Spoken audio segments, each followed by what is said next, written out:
Welcome to TWIRE, This Week in Real Estate for July 27th, 2018. Let's get to it. All right, everybody. So it's been an interesting little week in real estate. Let me give you the quick wrap up of what's going on. Let's start out with the fine folks in Washington. I was going to say clowns, but I thought it'd be nicer about it. So the government offers flood insurance for people that are in flood-prone areas, obviously. Now, you wouldn't think East Tennessee it's much affected by this, but yes, we are. Because around East Tennessee, there are plenty of lakes, streams, rivers, all these kind of things. And yes, there are flood-prone areas in our area. And these properties, if you want to sell them, the lender's going to require flood insurance, which is available from your friendly government, okay? And the only problem is your friendly government has not reauthorized flood insurance for anything past July 31st. So if you got a policy, you're in good shape. If you need a policy after July 31st, you're out of luck. You're up a creek with no paddle, let's just say. Now, I have written, and a lot of other realtors have written to our congressmen and our senators and said, hey, we need this because otherwise you can't sell a property in a flood zone without it. Now, mind you, I had a property earlier this year that was technically in a flood zone because there's a creek that ran right beside the house. Now, the homeowner and the neighbors and nobody that has lived on that street in the last 50 years has said that creek has ever jumped the bank. But you know what? It's in a flood zone, so it required flood insurance. So, the Congress, the House of Representatives has passed a flood bill for 2018, 2019. That's moving forward. Now it's up to the Senate to look at that and decide what they're going to do with it and hopefully sign it.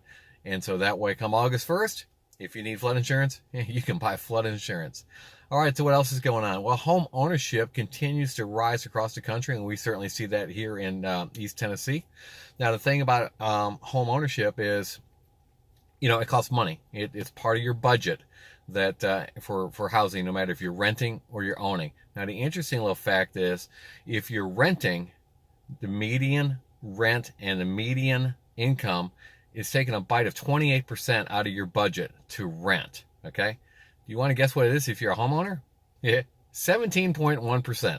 So there's the really, really great news.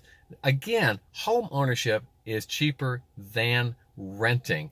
Now, a lot of you are going out there scratching your head going, you know what, but it's just not affordable, okay? So I've got another little chart right here that shows affordability. Now, 100 on the scale here, 100 on the index means that the average median price home and the median salary or income match up 100%. So that means that, everybody can afford, everybody at the 100% line for income can meet average price house, okay?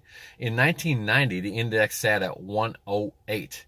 Today, take a guess, 145, okay? So that just means the percentage of income needed to afford an average house is less and less from your budget.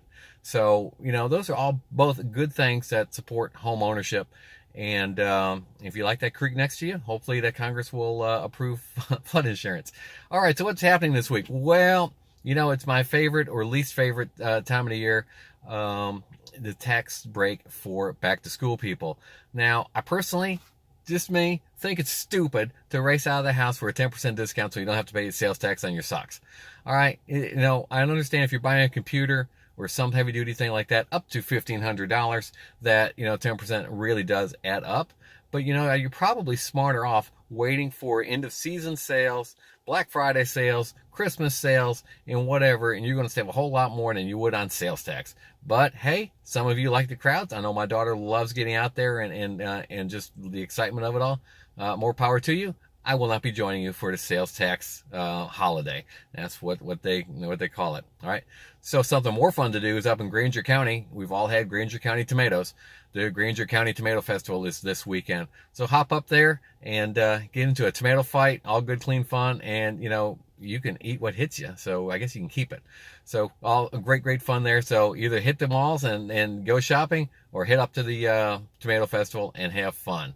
That's what's going on. If you're on YouTube, be sure you hit the subscribe button over there. If you're on Facebook, be sure you give me the thumbs up, share it out to people that could use this information. If you have any comments, just leave it below. Happy to respond to everybody. Until next week, see you later.